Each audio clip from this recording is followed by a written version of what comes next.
जय हिंद दोस्तों, स्वागत है आपका हमारे यूट्यूब चैनल बीएनसी क्लासेज में। जो हम लोग 16वें महाजनपद के जो क्वेश्चन सॉल्व कर रहे हैं, ये इसका अगला पार्ट है।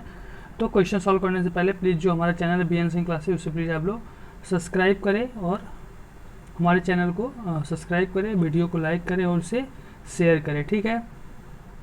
जो हम लोग इंडियन हिस्ट्री के जो क्वेश्चन सॉल्व कर रहे हैं, आप लोग हमारे चैनल के जो इंडियन हिस्ट्री का जो प्लेलिस्ट है उसमें आप जाके उसे वीडियो देख सकते हैं। हम लोगों ने आपका जो है वो स्टोन एज से क्वेश्चन सॉल्व करना शुरू किया है। अभी हम लोग 16 महाजनपद जो है उस पर क्वेश्चन सॉल्व कर रहे हैं, या आपका जो द्वितीय नगरीय क्रांति है, सेकेंड अर्बन रेवोल्यूशन, उस पर हम लोग क्वेश्चन बना रहे हैं, ठीक है।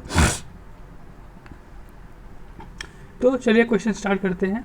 पहला क्वेश्चन है, what was the major trans regional route towards the northern part of India called the 6th century BC. 6वीं शताब्दी में नॉर्दर्न पार्ट में जो आपका ट्रांस रीजनल था, यानी कि पूरे क्षेत्र में नॉर्थ की तरफ जाने के लिए जो रूट था उसे क्या कहते थे? दक्षिण पंथ, उत्तर पथ, सिल्क रूट, नॉर्दर्न फ्रंटियर। आपका है उत्तर पथ, ठीक है। जो आपका उत्तर पथ था, देखिए उस समय में जो 6th सेंचुरी बीसी में दो मेजर ट्रांस रीजनल रूट थे। एक था आपका जो आपका नॉर्दर्न पार्ट वाला था उसे उत्तर पथ, और जो आपका सदर्न पार्ट वाला था उसे आपका दक्षिण पंथ बोलते थे, ठीक है। और जो आपका नॉर्दर्न इंडिया था वहाँ पे जाने के लिए उत्तर पथ, और ये आपका जो फैला था ये आपका नॉर्थ वेस्ट से लेके जो आपका पूरा इंडो गैंगटिक प्लेन्स था, यानी कि गंगा का जो भूभाग था उससे लेके ये आपका फैला था तम्रालिप्ति या बे ऑफ बंगाल तक, ठीक है, बंगाल की खाड़ी तक, ठीक है। इसे उत्तर पथ बोलते थे। अगला है, what was the major trans regional route towards the southern part of India called the 6th century BC? Deccan, Uttarapatha, दक्षिण पथ, सिल्क रूट। आंसर है आपका दक्षिण पथ। इसके पहले वाले क्वेश्चन में हमने बताया था कि तो उस समय के जो आपके ट्रांस रीजनल जो रूट थे, दो थे आपके, एक आपका उत्तर पथ, एक आपका दक्षिण पथ सदर्न पार्ट के लिए, और ये आपका फैला था पाटलिपुत्र, जो आपका आज का पटना है, पाटलिपुत्र यानी कि जो आपका आज का पटना है। और पाटलिपुत्र उस समय ये मगध की राजधानी थी बाद के समय में, पहले इसका राजगृह था। उसके बाद पाटलिपुत्र से लेके ये आपका फैला था प्रतिष्ठान, जो आपका गोदावरी नदी किनारे था, और ये आपका वेस्टर्न कोस्ट को कनेक्ट करता था, ठीक है। अगला क्वेश्चन है, which of the following items were imported in the 6th century BC? 6वीं शताब्दी बीसी के अंतर्गत कौन से चीज़ें इंपोर्ट यानी कि आयात की जाती थी, बाहर से मंगाई जाती थी? Iron, gold, sandalwood, pearls. Answer है आपका गोल्ड, ठीक है। देखिए अगर हम लोग 6th सेंचुरी बीसी की बात करें तो 6th सेंचुरी बीसी यानी बिफोर क्राइस्ट, यानी कि ईसा पूर्व के समय, हम जो इंडिया था उस समय का जो भारत, उसका विदेश के यानी कि पूरा जो सब कॉन्टिनेंट में जो फैले हुए जो कंट्रीज थे, जैसे आपका म्यांमार हो गया, अफगानिस्तान हो गया, इसके अलावा ईरान, मेसोपोटामिया, इन सब से बिजनेस यानी व्यापार होता था, ठीक है। जो चीज़ें इंपोर्ट की जाती थी, इंपोर्टेड चीज़ें थी आपकी गोल्ड, सिल्वर, जेड, ऐसे जो आपके बहुमूल्य स्टोन्स थे, ये सब आपके बाहर से मंगाए जाते थे। अगला क्वेश्चन है, which of the following items were exported 6th century BCE? Jade, gold, pearls, silver. देखिए आपके जो एक्सपोर्ट किया जाता था उस समय 6th सेंचुरी बीसी में, अभी हमने इसके पहले वाले क्वेश्चन में बताया था कि जो आपका म्यांमार, अफगानिस्तान, ईरान, इराक, यानी कि जो आपका बिजनेस था, व्यापार था, वो फैला हुआ था सब कॉन्टिनेंट में, और अदर कंट्रीज़ के साथ हमारा बिजनेस होता था, जिसमें इंपोर्ट आपका किया जाता था। गोल्ड था आपका और सिल्वर, और इसके अलावा जो आपके प्रीसियस स्टोन्स थे। और एक्सपोर्ट किया जाता था आपका जो क्राफ्ट्स होते थे, फिनिश्ड क्राफ्ट्स, ठीक है, कपड़े और सैंडलवुड, और इसके अलावा आपके पर्ल्स, मोती, ठीक है। अगला क्वेश्चन है, what was the custom officer called in the 6th century BC? जो आपका कस्टम यानी कि सीमा शुल्क जो लेता था उसे क्या कहते थे? कमिकस, शुल्कीय, राजभट, ग्राम भोजक। आंसर है आपका कम्मिकस। ठीक है, आंसर है आपका ए कम्मिकस।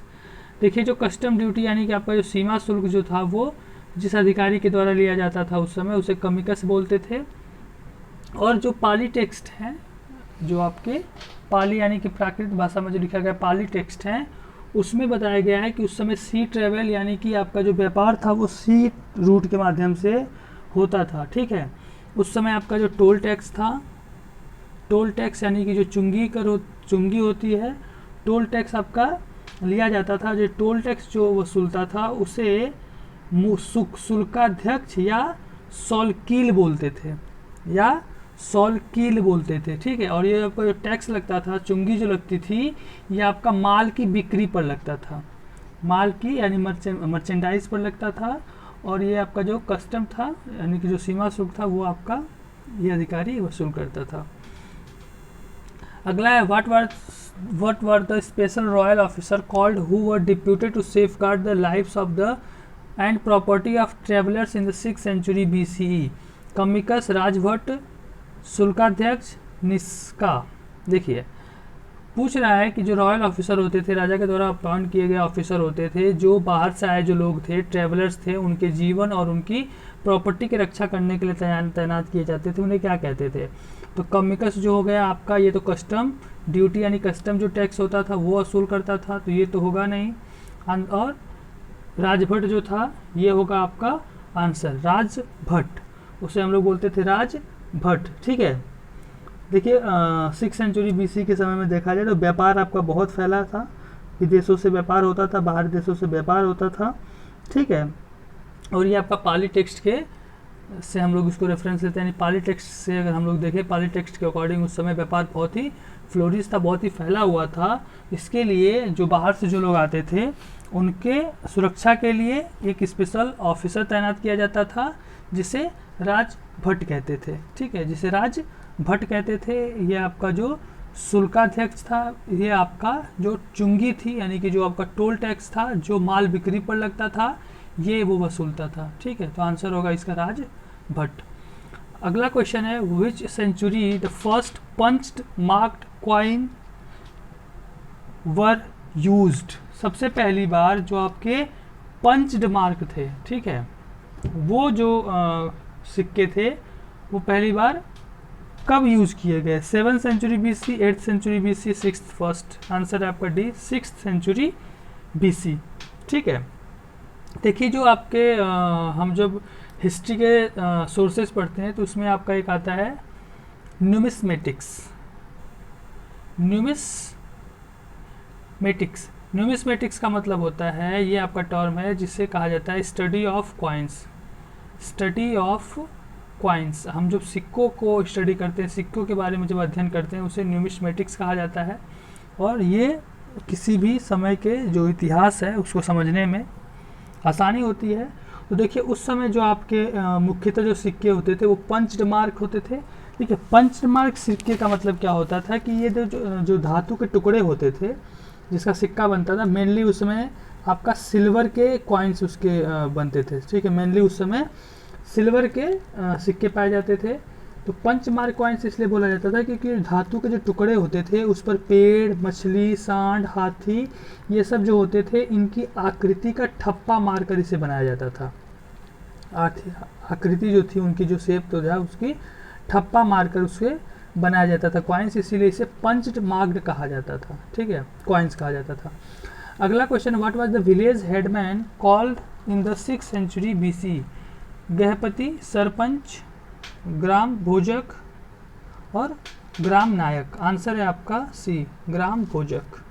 ठीक है, 6th सेंचुरी BC के समय में यानी कि द्वितीय नगरी क्रांति के अंतर्गत जो 6th सेंचुरी BC में जो आपका गांव का जो हेड होता था, गांव के हेड को आपका जो ग्राम भोजक कहते थे। ठीक है, अगर हम लोग पाली टेक्स्ट के अकॉर्डिंग देखें तो देखिए पाली टेक्स्ट के अकॉर्डिंग क्या था कि जो उस समय के जो गांव थे वो मेनली 3 प्रकार के होते थे। ठीक है, और जो आपका गांव होता था उसमें हर जाति के लोग उसमें पाए जाते थे। ठीक है, मेनली गांव में हर कास्ट के लोग, डिफरेंट कास्ट के लोग रहते थे। और जो आपका गांव का हेड होता था उसे ग्राम भोजक, ग्रामणी या ग्रामक्स कहते थे। ठीक है, अगला क्वेश्चन है what were the rich peasants called in the 6th century BCE? ग्राम भोजक, गृहपति, ग्रामक्स, कमिकस। तो आंसर है आपका गृहपति। ठीक है, ग्राम भोजक तो आपका सर गांव का हेडमैन हो गया, और ग्रामक्स भी उसी को कहते थे। कमिकस जो आपका था ये कस्टम टैक्स लेता था, कस्टम जो ड्यूटी होती थी, जो सीमा शुल्क, उसको ये वसूल करता था। तो आंसर है आपका गृहपति। देखिए, अगर हम लोग पाली टेक्स्ट के अकॉर्डिंग अगर हम देखें तो जो आपके रिच पीजन होते थे उन्हें गृहपति कहा जाता था। ठीक है, इसके अलावा जो आपके हायर्ड एग्रीकल्चर लेबरर्स होते थे, यानी कि जो किसी और की भूमि को हायर करते थे, यानी कि उनको लेके जोतते या बोते थे, एक लेबर की तरह काम करते थे, उन्हें दासा कामाकार कहते थे। दासा या कमाकार। ठीक है, अगला क्वेश्चन है what was the amount of produce to be paid in the peasant as a tax during the 6th century BC? 6th century BC के अंतर्गत जो उत्पादन होता था, जो प्रोड्यूस होता था किसानों के द्वारा, उसका कितना टैक्स देते थे? 1/4 of total produce, 1/5, 1/10 and 1/6। Answer है आपका D 1/6, यानी 1/6 यानी जो छठवां हिस्सा होता था वो टैक्स के रूप में टोटल प्रोड्यूस जो होता था, टोटल जो आपका उत्पादन होता था उसका छठवां हिस्सा टैक्स के रूप में जो किसान थे वो देते थे। ठीक है, तो देखिए मेनली जो आपका कल्टिवेबल जो लैंड था, जो जोत के लिए जो मतलब जोतेदार जो खेत होते थे, उनको जो डिवाइड किया गया था लोगों के बीच में, वो फैमिली वाइज बांटा गया था। ठीक है, फैमिली वाइज बांटा गया था। परिवार के आधार पे ज़मीनें लोगों को आवंटित की जाती थी, ज़मीनें लोगों को बांटी जाती थी। ठीक है, और 1/6 जो प्रोड्यूस होता था उसे टैक्स के रूप में दे दिया जाता था, जिसे जो रॉयल एजेंट होते थे, रॉयल एजेंट यानी कि राजा के जो अधिकृत लोग होते थे, रॉयल राजा के जो एजेंट होते थे, वो लोग इसे वसूलते थे। ठीक है, वो लोग ये टैक्स कलेक्ट करते थे। ठीक है, अगला क्वेश्चन है which century mark the emergence of the notion of private property? ठीक है, एक तरह से हम लोग कह सकते हैं कि किस सेंचुरी के समय में जो एक कह सकते हैं कि एक प्राइवेट प्रॉपर्टी की धारणा बननी शुरू हुई, notion of private property. 7th century, 6th century, 8th century BC and first. Answer है आपका 6th सेंचुरी BC। 6वीं शताब्दी के अंतर्गत ऐसा माना जाता है कि एक तरह से आपका जो प्राइवेट प्रॉपर्टी यानी कि निजी जो मालिकाना हक था प्रॉपर्टी के ऊपर, वो यहाँ से धारणा बननी शुरू हो गई। ठीक है, देखिए जो इसके पहले वाले हमने बता दिया था कि जो आपका कल्टिवेबल यानी कि जो जोत भूमि जो थी, जिस पर खेती होती थी, उसे लोगों के बीच में डिवाइड कर दिया जाता था फैमिली के आधार पर, और ऐसा माना जाता था कि बाद में ये लोग उसे गिफ्ट के रूप में या उसे बेचना भी इन लोगों ने शुरू कर दिया था। तो एक तरह से हम लोग देखें तो इस समय से जो आपका प्रॉपर्टी थी वो प्राइवेट प्रॉपर्टी होनी शुरू हो गई थी। ठीक है, अगला है with reference to the 6th century BC which among the following site give an account of the transition from rural to urban life? Atranjikhera, Takshashila, Avantipura, Kaushal. इसमें से कौन आपका 6th सेंचुरी BC में साइट है जिससे एक तरह से हम देखते हैं कि रूरल से अर्बन एरियाज के बीच में ट्रांजिशन स्टार्ट हो गया था?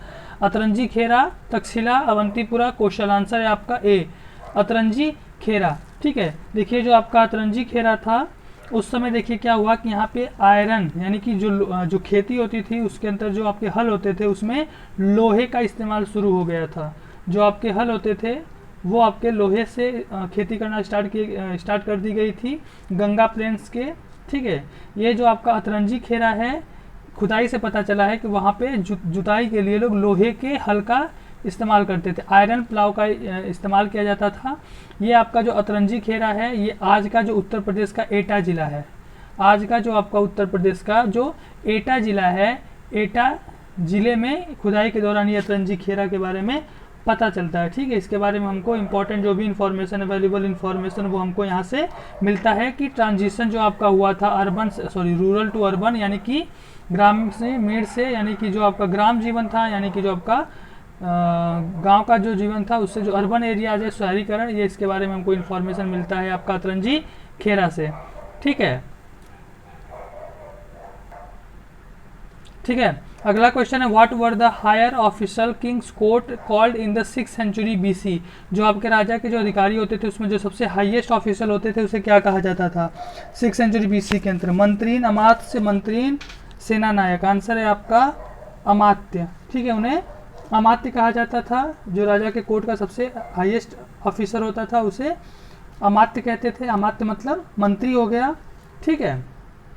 देखिए उस समय जो सबसे हाईएस्ट अथॉरिटी होती थी, जो सबसे हायर लेवल पे होता था वो आपका राजा होता था। इसके नीचे आपका जो होता था पोजीशन वो आपका डिफरेंट ऑफिशियल्स होते थे, जिसमें सबसे ऊपर आपका अमात्य या महामत्स्य कहते थे, ठीक है, ठीक है। तो अगला क्वेश्चन है what was the advisory council of the king called in the 6th century BC. सभा, परिषद, समिति, आयुक्तास। आंसर है आपका बी, परिषद। देखिए जो आपका ये सभा और समिति थे ये आपके जो वैदिक पीरियड था, वैदिक पीरियड के अंतर्गत ये तो बहुत ही महत्वपूर्ण सभा थी, मतलब यहाँ पे मीटिंग्स होती थी। लेकिन बाद के समय में जैसे जैसे हम लोग देखेंगे 6th सेंचुरी बीसी के अंतर्गत आते आते ये आपके जो सभा समिति थी ये आपके दोनों विलुप्त हो गई थी, दोनों खत्म हो गई थी। तो उस समय जो आपका एक सरकार जो राजा को एडवाइस करने की जो काउंसिल होती थी उसे परिषद कहते थे, ठीक है। एक आपका स्मॉल बॉडी था, एक छोटी सी बॉडी होती थी, इसमें लोग होते थे जिसे परिषद कहते थे, और इसमें मेनली आपके ब्राह्मण होते थे, मेनली ये आपके ब्राह्मण डोमिनेटेड था, ठीक है। अगला क्वेश्चन है which century mark the origin of Indian legal and judiciary system? 6th century BC, 4th century BC, 3rd century BC, 8th century BC. Answer है आपका 6th सेंचुरी बीसी। कह रहा है कि जो आपका लीगल और जुडिशरी सिस्टम था वो किस समय स्टार्ट हो गया था इंडिया में, उसका जो ओरिजिन है वो कहाँ से देखा जा सकता है। तो 6th सेंचुरी बीसी के अंतर्गत आपका देख सकते हैं कि ये आपका लीगल सिस्टम और जो आपका जुडिशरी सिस्टम था स्टार्ट हो गया था। इसका हम लोग साक्ष्य में मिलता है पाली टेक्स्ट, ठीक है, जो आपके पाली टेक्स्ट थे उनसे हमको ये साक्ष्य मिलता है। इसके अलावा जो पहले इसके पहले मतलब 6th सेंचुरी बीसी के पहले हम लोग देखें जब ये लीगल सिस्टम और जुडिशरी सिस्टम नहीं स्टार्ट हुआ था तो उसके पहले जो आपके ट्राइबल लॉज थे, यानी हर जो आपके ग्रुप होते थे उनका अपना अलग कानून होता था और उस कानून के माध्यम से चीज़ें चलाई जाती थी, उस कानून के माध्यम से सब कुछ होता था, ठीक है। तो यहाँ पे हम लोग का जो क्वेश्चन है ये खत्म होता है। इसके बाद हम लोग अगला पार्ट इसका लेकर आएंगे, ठीक है। थैंक यू, जय हिंद।